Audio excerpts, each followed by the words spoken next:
June. Quando eu era criança, às vezes Metias era convidado para lidar com revoltas pouco importantes, e depois ele me contava a respeito.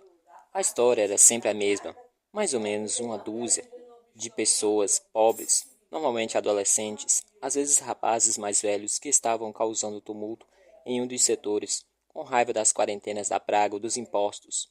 Várias bombas de poeiras depois eram todos presos e levados a julgamento. Mas eu nunca tinha visto uma rebelião como essa. Centenas de pessoas arriscando a vida. Aliás, nunca vi uma revolta sequer parecida com essa. Qual o problema com esse pessoal? Perguntou Thomas. Pergunto a Thomas. Enlouqueceram? Estamos na plataforma elevada fora do Batalla Hall, com toda a patrulha de Thomas encarando a multidão. À nossa frente, simultaneamente, outra das patrulhas da comandante Jamelson empurra as pessoas para trás com escudos e cacetetes. Antes, eu havia dado uma espiada em Day enquanto o médico operava sua perna. Eu me pergunto se ele estava acordado e vendo este caos pelos monitores do hall. Espero que não. Não há necessidade de que ele veja o que provocou. Pensar nele e em sua acusação de que a República cria pragas e mata crianças reprovadas na prova me deixa furiosa. Tiro a arma do coldre. É bom que ela esteja pronta. Você já viu alguma coisa semelhante? Pergunto, tentando manter a voz serena. Thomas sacode a cabeça e responde. Só uma vez, faz muito tempo. Parte do seu cabelo escuro cai no rosto. Ele está bem penteado para trás. Não. Ele não está bem penteado para trás, como de costume. Ele deve ter se metido numa multidão mais cedo. Uma das suas mãos está na arma presa ao cinto, enquanto a outra segura o rifle apontado no ombro. Ele não me olha. Aliás, ele não olha direito desde... Perdão. Não me olha direito desde que tentou me beijar ontem à noite no corredor. São um bando de idiotas, continuou ele. Se não pararem logo com isso, os comandantes vão fazer com que se arrependam. Olho de relance e vejo vários comandantes em uma das varandas do Batalla Hall. Está muito escuro para ter certeza, mas acho que a comandante Jamelson não está com eles. Sei, porém, que ela está dando ordens através de seu microfone, porque Thomas escuta atentamente, com uma das mãos pressionada na orelha. Mas seja lá o que ela está dizendo, visa apenas Thomas, e não tenho ideia do que ela está ordenando a ele. A multidão abaixo de nós continua empurrando. A multidão abaixo de nós continua empurrando.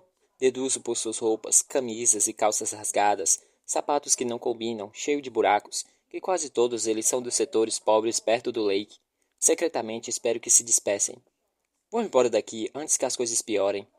Thomas se inclina para mim e aponta com a cabeça para o centro da multidão. Está vendo aquele bando de desgraçados? Eu já havia reparado do que ele estava apontando. Mas mesmo assim, olho educadamente para o que ele me mostra. Um grupo de manifestantes pintou uma faixa vermelha no cabelo, imitando uma mecha de sangue exposta por Day quando ele se postou lá para ouvir sua sentença. Escolheram mal seu herói, prosseguiu Thomas. Day estará morto em menos de uma semana. Concordo com a cabeça, mas não digo nada. A multidão solta alguns gritos. Agora uma patrulha está nos fundos da praça e encurralou a multidão, empurrando as pessoas para o centro da praça. Franza a testa. Esse não é o protocolo para se tratar uma multidão incontrolável. Na escola ensinaram-me que bombas de poeira ou gás lacrimogênico não são mais do que suficientes para resolver o assunto. Mas não há sinal disso. Nenhum soldado usa máscaras contra gases. Agora, mais uma patrulha começou a afastar-se os retardatários reunidos fora da praça, onde as ruas são muito lotadas e estreitas para se protestar adequadamente. O que a comandante Jamerson está lhe dizendo? Pergunta Thomas. O cabelo escuro dele cai sobre os olhos e esconde sua expressão. Ela diz que é para nós ficarmos parados e esperar suas instruções. Não está fazendo nada mais do que uma hora. Não fazemos nada por mais meia hora. Uma das mãos está no bolso, distraidamente esfregando o pingente de Day. De alguma forma, a multidão me lembra do squeeze. Provavelmente, algumas daquelas pessoas estão presentes. É então que vejo soldados correndo nos telhados dos prédios da praça. Alguns se apressam ao longo dos parapeitos, enquanto outros reunidos numa fila reta nos telhados. Estranho. Soldados costumavam ter insígnias pratas e uma única fileira de botões prateados nas fardas. Em vez disso, uma faixa branca atravessa diagonalmente o peito deles, e suas braçadeiras são cinzentas. Levo um segundo para me dar conta de quem são eles. Thomas, dou um tapinha no seu ombro. Executores! Seu rosto não demonstra expressão. Perdão. Seu rosto não demonstra surpresa. Nem há emoção em seus olhos. Ele pigarreia e diz: É isso mesmo. O que eles estão fazendo? Levanta a voz. Olho de relance para os manifestantes na praça. Depois olho de novo para os telhados. Nenhum dos soldados tem bombas de poeira nem máscaras contra gás lacrimogênico. Em vez disso, cada um deles tem uma arma presa no ombro.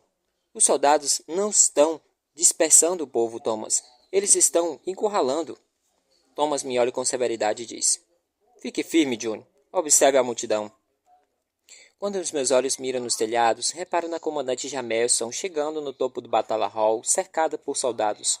Ela fala em seu microfone. Passam diversos segundos. Uma terrível sensação percorre no meu peito. Sei no que isso vai dar.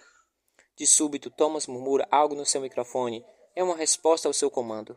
Eu olho de relance. Ele percebe no meu olhar por um instante.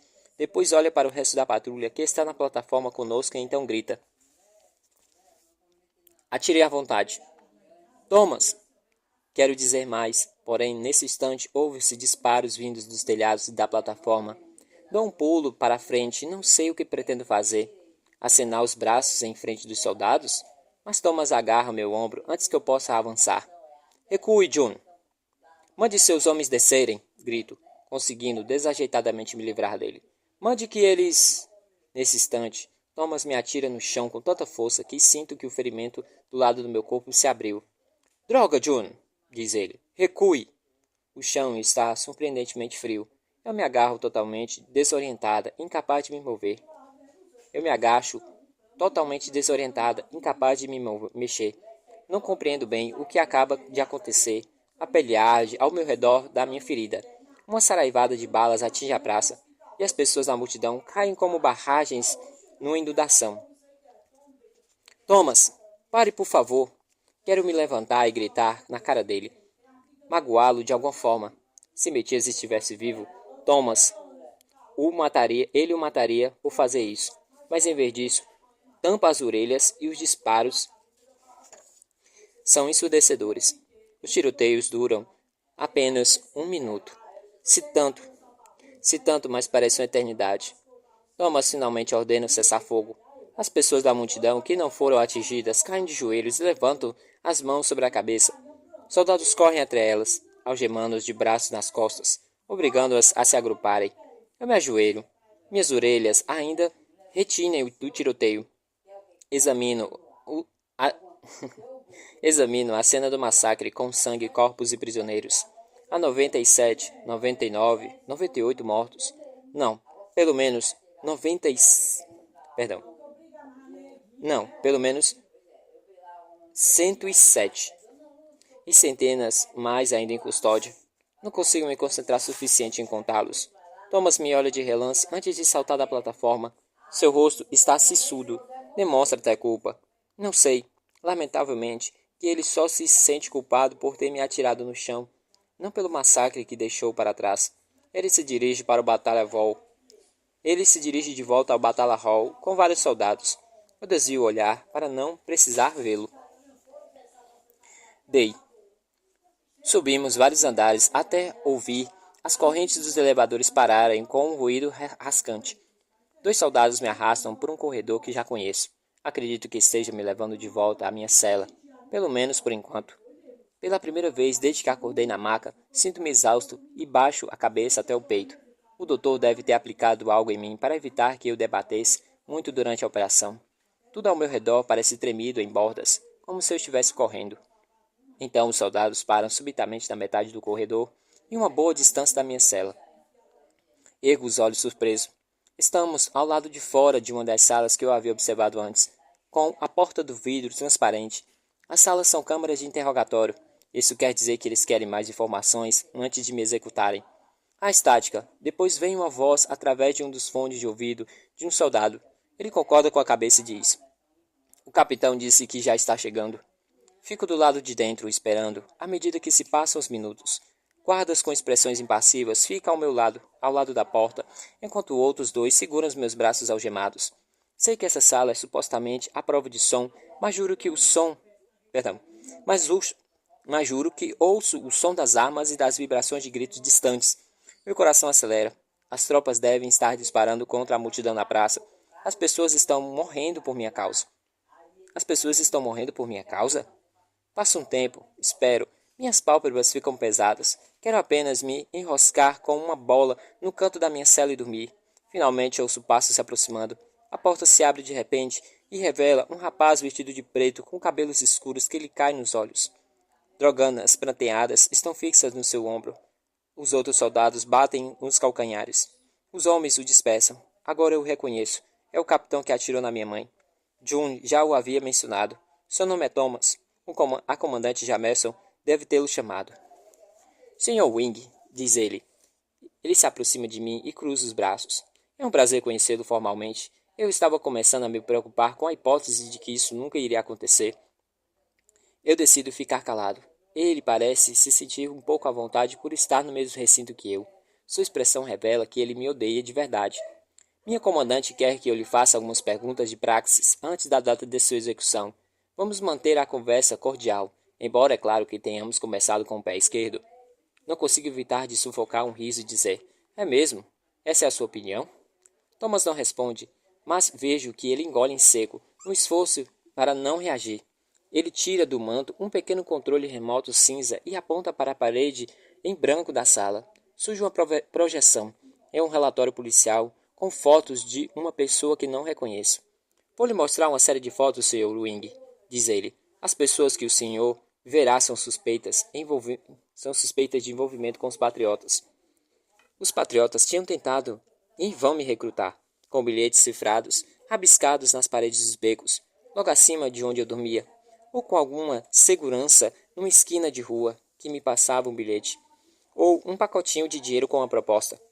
Depois de ignorar suas propostas por um tempo, deixei de ter notícias deles. Retruco. Eu nunca trabalhei com os patriotas. Se algum dia eu o matar, será de acordo com as minhas convicções. O senhor pode afirmar não ter ligação com eles, mas talvez alguns deles tenham cruzado seu caminho e talvez o senhor queira nos ajudar a encontrá-los. Ah, sem dúvida. Você matou minha mãe. Você pode imaginar que eu esteja morrendo de vontade em ajudá-lo. Thomas consegue me ignorar de novo. Olha de relance pela primeira foto projetada na parede. Conhece essa pessoa? Sacuda a cabeça. Eu nunca vi ela na vida. Thomas aciona o remoto e aparece mais uma foto. E essa? Não. Outra foto. E esta? Não. Mais uma desconhecida surge na parede. Já viu essa garota?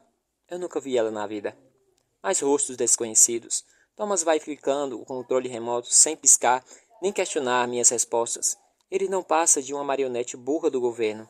Eu observo à medida que continuamos, desejando não estar algemado, porque eu atiraria nesse cara no chão. Perdão, porque então eu atiraria nesse cara no chão. Mais fotos, mais rostos desconhecidos. Thomas não questiona nenhuma das minhas respostas concisas. Na verdade, parece que ele mal pode esperar para sair da sala e ficar longe de mim. Então surge a foto de alguém que eu conheço. A imagem nevoada mostra uma garota de cabelos compridos, mais compridos do que o cabelo curto de que me lembro, ainda sem nenhuma tatuagem de videira. Aparentemente, Cade é uma patriota. Não ouso permitir que meu rosto expresse reconhecimento e digo: se liga, cara. Se eu conhecesse alguma pessoa, você acha mesmo que eu te diria? Thomas está se esforçando muito para manter a postura. Terminamos, Sr. Wing. Ah, para com isso. Dá para ver que você daria qualquer coisa para me dar uma porrada. Faça isso. Eu te desafio. Seus olhos reluzem a fúria, mas ele se contém. Minhas ordens foram de lhe fazer uma série de perguntas, diz ele tenso. Eu já fiz isso, por isso terminamos. Por quê? Por acaso está com medo de mim? Você só é corajoso para matar a mãe dos outros, né? Thomas aperta os olhos e dá de ombros. Você é um marginal, a menos que temos. Você é um marginal a menos que com quem temos que lidar. Cerro o punho e cuspo na cara dele. Isso acaba com a pose dele. Seu punho esquerdo bate com força no meu queixo e minha cabeça vira para o lado. Estrelas explodem diante dos meus olhos. Você se acha, não é? Diz ele. Só porque pregou alguma peça e bancou o assistente social para uma escola da rua? Bem, vou lhe mostrar um segredo. Vou lhe contar um segredo. Eu também venho de setor pobre, mas segui as normas. Me esforcei para subir na vida e mereci o respeito do meu país. Vocês todos só sabem ficar sentados reclamando e culpando o Estado pela falta de sorte. Vocês não passam de um bando de meliantes imundos e preguiçosos. Ele me dá outro soco. Minha cabeça se vira para trás e sinto o gosto de sangue. Meu corpo treme de tanta dor. Ele agarra minha gola e me puxa para perto dele. Minhas algemas fazem barulho. A senhorita Ipares me contou o que o senhor fez com ela nas ruas. Como é que ousou se meter a besta com alguém na posição dela? Ah, é isso que está incomodando. Acho que ele descobriu sobre o beijo. Não posso evitar de dar um risinho, apesar do meu rosto estar cheio de dor. Ah, agora eu entendi tudo. É isso que está te perturbando, não é? Já reparei no jeito como você olha para ela. Você está louco por ela, não é? Você também está tentando merecer ficar com ela, seu idiota.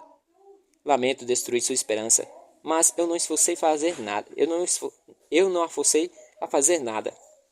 O rosto dele fica vermelho de ódio.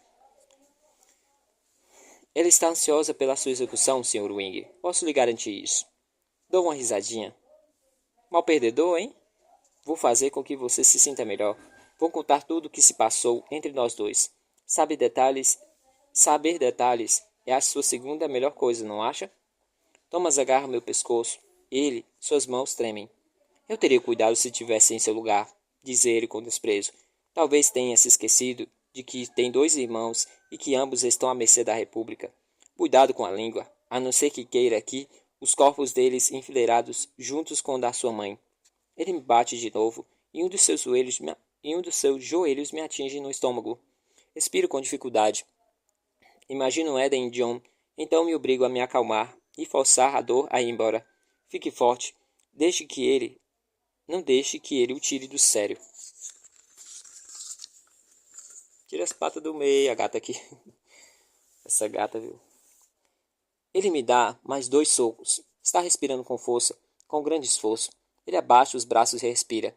Agora estamos menos terminados, Sr. Wing, diz ele em voz baixa. Eu o verei no dia da sua execução. Não consigo falar de tanta dor, por isso tento apenas manter os olhos focalizados nele. O sujeito tem uma expressão estranha, como se tivesse zangado ou desapontado, porque eu fiz perder a pose. Ele se vira e sai do recinto sem dizer uma palavra. June. Naquela noite, Thomas passa meia hora do lado de fora da minha porta, me dando uma dúzia de desculpas. Ele está realmente arrependido. Eu não queria me magoar. Não queria que eu resistisse às ordens da comandante Jameson. Não queria que eu me metesse em complicações. Estava tentando me proteger. Fico sentada no sofá com Wally, olhando para o nada. Não consigo tirar o som das metralhadoras da cabeça. Thomas sempre foi disciplinado. Hoje não foi diferente. Ele não hesitou nem por um segundo a obedecer à comandante. Executou o extermínio como se estivesse se preparando para uma varredura rotineira contra a praga, ou para uma noite vigiando um aeroporto. Será pior que ele tenha seguido as ordens tão ao pé da letra, ou que ele não faça a menor ideia de que seja por isso que... Perdão. Ou que não faça a menor ideia de que seja por isso que eu quero que ele se desculpe? June, você está me ouvindo? Não me concentro. Eu me concentro em coçar Ollie atrás das orelhas. As anotações de Metias continuam espalhadas na mesinha do centro, com álbuns de retratos dos nossos pais. Você está perdendo seu tempo, grito para ele. Por favor, deixe-me entrar, quero ver você. Vejo você amanhã. Prometo que não demoro. Eu lamento mesmo. Thomas, vejo você amanhã. June, levanta a voz. Eu já disse que vejo você amanhã. Silêncio. Espero mais um minuto, tentando me distrair acariciando Ollie. Depois de um tempo, eu me levanto e olho pelo olho mágico. O corredor está vazio. Finalmente, me convenço de que ele foi embora. Fico deitada no sofá por mais uma hora. Minha mente se move rapidamente. Vai dos acontecimentos na praça ao aparecimento de Day no telhado, e até nas afirmações ultrajantes de Day sobre a praga e a prova. Depois volto a Thomas. O Thomas que obedeceu cegamente às ordens da comandante Jamelson é um Thomas diferente daquele que se preocupa com a minha segurança no setor Lake. Ao crescer, Thomas era desajeitado, mas sempre gentil, especialmente comigo. Ou talvez ele, ou talvez seja que, ou talvez seja eu quem o tenha mudado. Quando rastreei a família de Day e vi Thomas atirar na mãe dele, ou quando olhei para ele hoje ou quando olhei hoje para a multidão na praça sendo alvejada. Nas duas vezes fiquei imóvel e não fiz nada. Isso me faz igual a Thomas? Estamos fazendo a coisa certa ao seguir as ordens que nos dão? Será verdade que a República é que está certa? Quando ao, Quanto ao que Day me contou, fico irritado só de pensar. Meu pai trabalhou atrás daquelas portas duplas. Metias trabalhou com Xian na supervisão das provas. Por que envenenaríamos e mataríamos nosso próprio povo? Suspiro, sento no sofá e agarro uma das anotações de Metias na mesinha do centro. Essa é sobre um trabalho exaustivo de faxina, depois que o furacão Elias devastou Los Angeles. Outro registro detalha sua primeira semana na patrulha da comandante Jamelson. Um terceiro é curto, tem apenas um parágrafo, e reclama sobre trabalhar 2 turnos noturnos seguidos. Isso me faz sorrir. Ainda me lembro das palavras dele. Não consigo ficar acordado. Metias me disse depois da primeira noite de serviço. Será que ela acha mesmo que a gente consegue vigiar qualquer coisa depois de trabalhar 2 noites seguidas? Eu estão. Eu estava tão cansado hoje que o próprio chanceler das colônias poderia ter entrado no Batalha Hall e eu não teria nem percebido.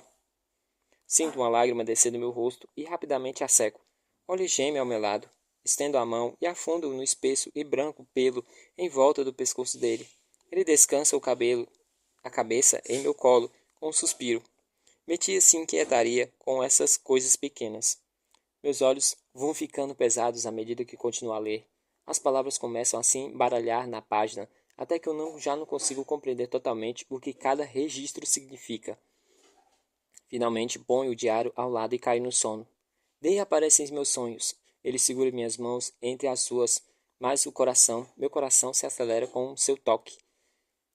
Seu cabelo lhe cai dos ombros como uma cortina de seda e tem uma faixa vermelha de sangue. Seus olhos expressam dor. Eu não matei seu irmão. Ele me puxa para perto do seu corpo. Garanto a você que eu não poderia ter feito isso. Quando acordo, fico deitado imóvel por algum tempo e deixo que as palavras de Day percorram minha cabeça. Meus olhos miram a mesa do computador. O que realmente aconteceu naquela noite fatídica? Se Day atingiu o membro de Metias com uma faca, perdão. Se Day atingiu o ombro de Metias, como uma faca foi parar no peito dele. Essa ideia me dá dor no coração. Olho para Ollie. Quem iria ferir Metias? Pergunto. Ollie me retribui o olhar com olhares pesarosos. E por quê? Vários minutos depois, me levanto do sofá e vou até a minha mesa de trabalho e ligo o computador. Volto ao relatório do crime emitido no Hospital Central. São 4 páginas de textos e uma foto. Resolvo examinar minuciosamente as fotos. Afinal de contas, a comandante Jamerson só tinha me concedido alguns minutos para analisar o corpo de Metias, e eu usei mal esse tempo. Mas como eu poderia ter me concentrado? Nunca duvidei de que o assassino fosse outra pessoa que o... Não. Nunca duvidei de que o assassino fosse outra pessoa que não o Day. Não estudei as fotos tão detidamente quanto deveria. Clico 2 vezes nas primeiras fotos e amplio para a tela toda. O que vejo me deixa tonta. O rosto frio e sem vida de Metias, virado para o céu. Seu cabelo estava espalhado debaixo da cabeça, num pequeno círculo. Sangue lhe mancha a camisa. Respiro fundo, fecho os olhos e digo a mim mesma para me concentrar dessa vez.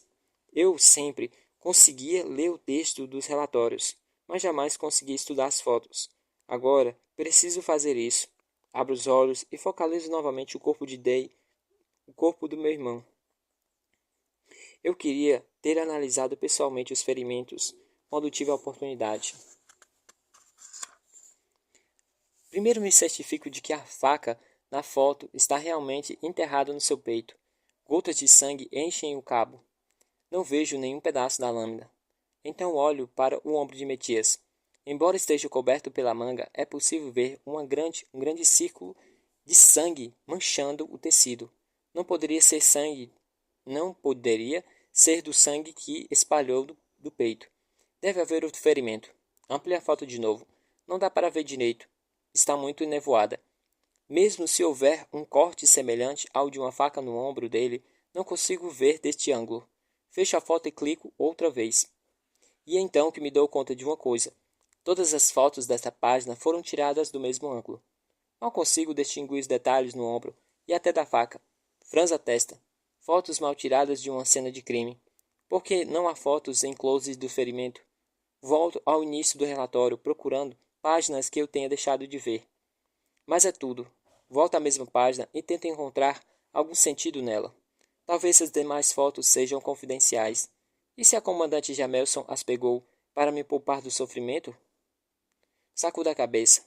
Não, isso seria burrice. Se fosse assim, ela não teria me mandado nenhuma foto como relatório. Olho fixamente para a tela. Então me atrevo a imaginar uma alternativa.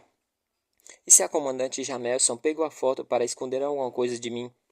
Não, de jeito nenhum. Eu me recosto na cadeira e fixo a primeira foto mais uma vez.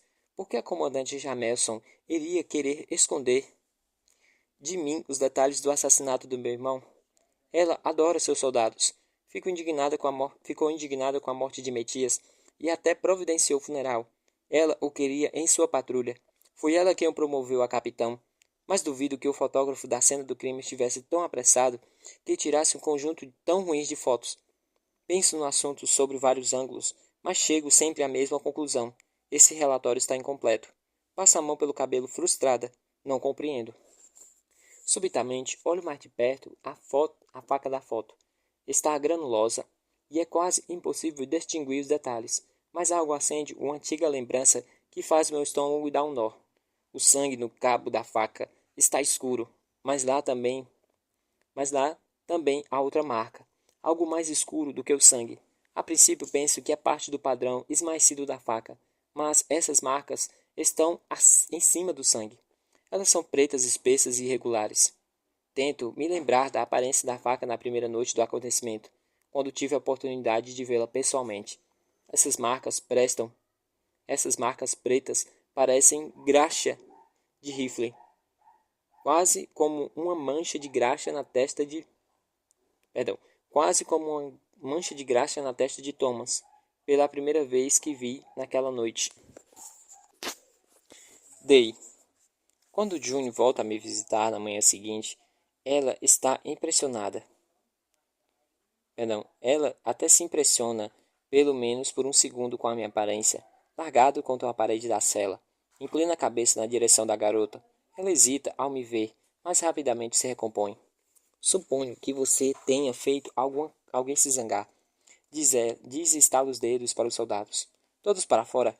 Quero conversar em particular com o prisioneiro. Ela aponta com a cabeça para as câmeras de segurança posicionadas em cada canto da cela. E desligue essas câmeras também. O soldado encarregado presta continência e diz: Sim, senhora. Quando vários soldados se apressam a desligar as câmeras, eu a vejo pegar duas facas no cinto. Acho que fiz alguma coisa que a aborreceu. Uma risada borbulha na minha garganta e se transforma num ataque de tosse. Bem, acho que devemos nos livrar dos que nos atrapalha. Quando os soldados vão embora e a porta se fecha, June se aproxima e se agacha ao meu lado. Eu me preparo para sentir a lâmina contra a minha pele. Day. Ela não se mexe. Em vez disso, põe as facas no cinto e pega um cantil de água. Acho que foi só um teatrinho para os soldados. Ela derrama um pouco de líquido no meu rosto. Eu vacilo, mas depois abro a boca para pegar um pouco da água, que nunca foi tão saborosa. June derrama alguma água diretamente na minha boca e depois guarda o cantil. Seu rosto está horrível. Há uma preocupação e mais alguma coisa em sua expressão. Quem fez isso com você? Legal, você perguntar. Fico surpreso por ela se portar. Você pode agradecer ao seu amiguinho capitão. Thomas? É esse sujeito aí. Acho que ele não está muito satisfeito porque eu ganhei um beijo de você e ele não. Por isso ele me interrogou sobre patriotas. Aparentemente, a Cade é uma patriota. Mundo pequenininho, não é? Seu rosto, o rosto de June, expressa raiva. Ele não mencionou nada disso. Ontem à noite ele... Bom, vou levar o assunto à comandante Jamerson. Obrigado. Lágrimas gotejam dos meus olhos. Eu estava me perguntando quando você viria. Hesito por um segundo e pergunto. Você já tem alguma notícia sobre Tess? Ela está viva? June abaixa o olhar e responde. Desculpe, não tenho como saber onde ela está. Tess deve estar salvo. Perdão. Tess deve estar a salvo, desde que se mantenha discreta. Não falei sobre ela com ninguém. Ela não foi presa recentemente, nem morta. Fico frustrado com a falta de notícias, mas aliviado ao mesmo tempo. E os meus irmãos, como estão? June aperta o lábio e diz. Não tenho acesso ao Éden, embora esteja certa de que ele continua vivo. John está indo tão bem quanto o esperado. Quando ela ergue os olhos de novo, vejo que eles mostram confusão e tristeza. Lamento você ter precisado lidar com Thomas ontem. Obrigado, sussurro. Há alguma razão especial para você estar mais legal comigo hoje do que de hábito? Não. Espero que John considere como pergunta sinceramente. Mas isso... Perdão. Não espero que June considere essa pergunta seriamente, mas isso acontece. Ela me olha fixamente, depois se senta à minha frente, com as pernas dobradas debaixo do corpo. June está diferente hoje, dócil, talvez até triste, insegura, com uma expressão que nunca vi antes, mesmo quando a conheci nas ruas. Alguma coisa está a perturbando? June fica em silêncio por um longo momento, com os olhos para baixo, e finalmente ela... Perdão, tô atropelando. June fica em silêncio por um longo momento, com os olhos para baixo. Finalmente ela me olha. Percebo que está procurando alguma coisa. Estará tentando encontrar uma forma de confiar em mim? Ontem à noite voltei a estudar o relatório da cena do assassinato do meu irmão. Sua voz baixa no murmúrio. Preciso me inclinar para frente para ouvi-la. E daí? Indago. Os olhos de June procuram os meus. Ela hesita de novo. Day, você pode afirmar sinceramente e verdadeiramente que não matou Metias? Ela deve ter descoberto alguma coisa. Ela quer uma confissão. A noite no hospital lampeja nos meus pensamentos. Meu disfarce. Metias me observando quando entrei no hospital. O jovem médico que fiz refém. As balas ricocheteando na geladeira. Minha longa queda até o chão. Depois o confronto com Metias. A maneira como atirei a faca nele. Eu vi atingir seu ombro. Tão longe do peito que não poderia nunca tê-lo matado. Enfrento o olhar de June e digo. Eu não matei seu irmão.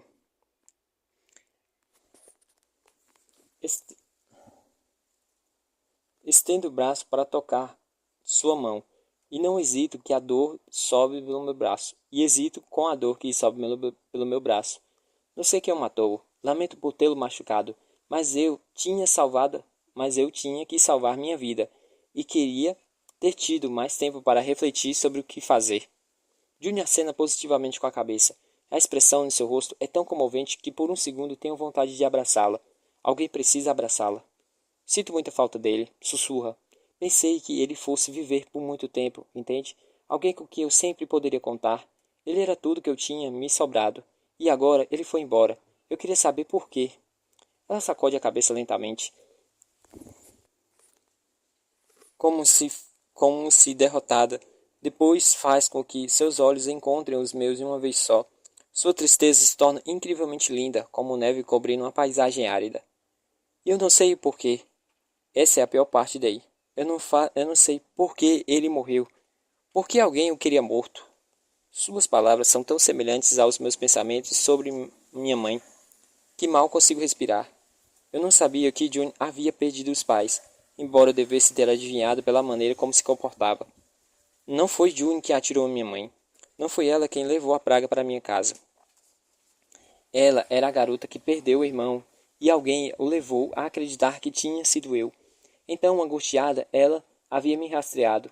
Se eu estivesse no seu lugar, teria feito de outra maneira? Ela está chorando. Eu lhe dou um pequeno sorriso, mas depois me sento mais ereto e estendo a mão para o seu rosto. As algemas no meu pulso As algemas do meu pulso chacoalham. Seco as lágrimas sobre um dos seus olhos. Nenhum de nós diz alguma coisa. Não é preciso. Ela está pensando. Se eu estou certo sobre o seu irmão, sobre quem mais eu não estaria. Perdão. Se eu estou certo sobre o seu irmão, sobre o que mais eu não estaria certo. Depois, por um instante, June pega minha mão e a pressiona contra o seu rosto. Seu toque faz com que o calor gostoso percorra meu corpo. Ela é fascinante. Morro de vontade de puxá-la para junto de mim, comprimir seus lábios no delas e desfazer a dor que vejo em seu olhar. Queria muito voltar àquela noite no beco por apenas um segundo. Sou o primeiro a falar. É possível que você e eu tenhamos o mesmo inimigo, se ele tem nos colocado um contra o outro. June respira fundo. Não tenho certeza ainda, diz, embora eu possa dizer que na sua voz, que ela concorda comigo. É perigoso nós estarmos conversando assim. Ela desvia o olhar, enfia a mão no manto e tira algo que eu pensei ter perdido no hospital. Tome, quero devolver isso a você. Não tenho mais uso para ele. Tenho vontade de tirá-lo da sua mão, mas o peso das correntes me impede. Na palma dela está o meu medalhão, a textura lisa da superfície gasta e suja, mas ainda quase inteira. A parte do colar está empilhada na mão dela. Você estava com ele? Murmuro. Você o encontrou no hospital naquela noite, não foi? Foi por isso que me reconheceu quando finalmente me encontrou. Eu devo ter tentado pegá-lo. June acena com a cabeça, depois pega minha mão e larga um pingente na minha palma. Eu o olho emocionado. Meu pai, não consigo afastar sua lembrança agora, que estou de novo contemplando meu medalhão. Recordo do dia em que ele nos visitou, depois de 6 meses sem uma palavra, quando ele estava a salvo dentro de casa. Fechando as cortinas da janela, ele abraçou minha mãe com força e lhe deu um demorado beijo. Manteve uma das mãos do modo protetor no estômago dela. John, com suas mãos no bolso, esperou pacientemente para cumprimentá-lo. Eu ainda era muito novo e abracei suas pernas. Eden ainda não era nascido, ainda estava na barriga da mamãe. Como vão, meus menininhos? Perguntou o meu pai. Depois finalmente larga minha mãe. Ele dá um tapinha nas bochechas e sorri para John. John deu um sorriso grande e dentuço. Ele havia conseguido deixar o cabelo crescer bastante para prendê-lo no rabo de cavalo. Ele disse: Pai, eu passei na prova. Verdade? Meu pai deu uma tapinha nas costas de John, como se ele fosse um homem. Ainda me lembro do alívio dos seus olhos, o tremor da alegria na sua voz. Naquele tempo, todos nós preocupávamos com John, se puder. Naquele tempo, todos nos preocupávamos que John pudesse ser reprovado na prova, considerando a dificuldade de que ele tinha para ler. Estou orgulhoso de você, Johnny. Bom trabalho. Ele olhou para mim. Lembro de ter analisado seu rosto. O emprego oficial do meu pai na República era fazer a limpeza depois que os soldados voltassem do fronte. Mas havia indícios de que essa não era a única tarefa que ele tinha. Indícios como as histórias que ele às vezes contava sobre as colônias, sobre suas cidades reluzentes, sua tecnologia avançada, seus feriados festivos. Neste momento, eu quis perguntar a ele por que nunca ia para casa, mesmo quando o rodízio no trabalho deveria proporcionar isso. Por que ele nunca ia ver a gente? Mas outra coisa me distraiu. Tem uma coisa no bolso da sua jaqueta? Tem uma coisa no bolso da sua jaqueta, papai. Era verdade. Uma protuberância circular estava comprimida contra o tecido. Ele deu um risinho e depois pegou o objeto. É isso mesmo, Daniel. Ele olhou de relance para a mamãe e comentou. Ele é muito observador, não é? Mamãe sorriu para mim. Meu pai hesitou e depois nos mandou para o quarto. Então disse para a mamãe. Grace, veja o que encontrei. Ela olhou detidamente para o objeto e perguntou. Que é isso? É mais uma comprovação. A princípio, o papai tentou mostrar o objeto apenas para a mamãe, mas consegui ver direitinho o que era. Quando ele o revirou as mãos. De um lado havia um pássaro e do outro o perfil de um homem. Estados Unidos da América, confiamos em Deus, 25 centavos, estampados no relevo por um lado e Liberty, e 1990 no outro. Viu? A prova. Ele comprimiu a moeda na mão dela. Onde você achou isso? Perguntou mamãe. Nos pântanos sulistas, entre os dois frontes. É uma moeda oficial de 1990. Viu o nome? Estados Unidos. Era verdade. Os olhos da minha mãe brilharam de animação, mas ainda assim ela olhou muito séria para o papai e disse: Essa é coisa muito perigosa de se ter, sussurrou. Não vamos ficar com essa coisa, né? Meu pai concordou com a cabeça e disse: Mas não podemos destruí-la. Temos que protegê-la. Pelo que sabemos, esta pode ser a última moeda de sua espécie no mundo. Ele dobrou os dedos na mão da minha mãe sobre a moeda e disse: Vou trazer uma capa de metal para ela. Alguma coisa que cubra ambos os lados. Vou soldar bem, para que a moeda fique bem segura. Que vamos fazer com ela? Esconder em algum lugar. Meu pai fez uma breve pausa, depois olhou para John e para mim. O melhor lugar pode ser um lugar óbvio para qualquer pessoa. Dê a moeda a um desses meninos. Depois, talvez como um medalhão. As pessoas vão pensar que é um enfeite infantil. Mas se os soldados a encontrarem aqui em casa, quando derem uma batida, escondida debaixo de um piso, vão ter certeza de que se trata de uma coisa importante. Fiquei calado. Naquela idade, eu compreendi a preocupação do meu pai. Nossa casa já tinha sido vasculhada antes em inspeções de rotina pelas patrulhas, como em todas as casas da nossa rua. Se papai escondesse a moeda em algum lugar, eles a encontrariam. No dia seguinte, meu pai saiu cedo, antes do sol nascer.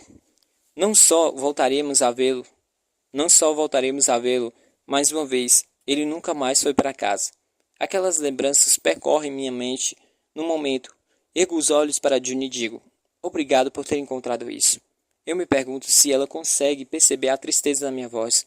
Obrigado mesmo por devolver esse pingente.